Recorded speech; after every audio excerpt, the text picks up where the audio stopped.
bukomeye twagiriwe na Yesu.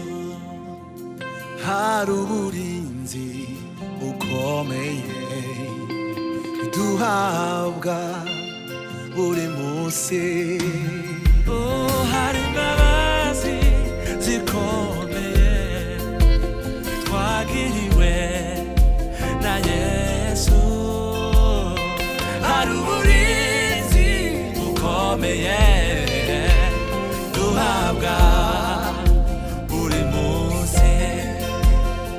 Hari imbabazi, hari imbabazi, hari imbabazi zikomeye.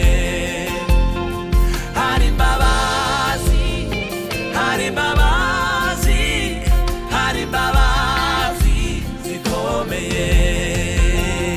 Hari imbabazi zikomeye twagiriwe na Yesu. Hari uburinzi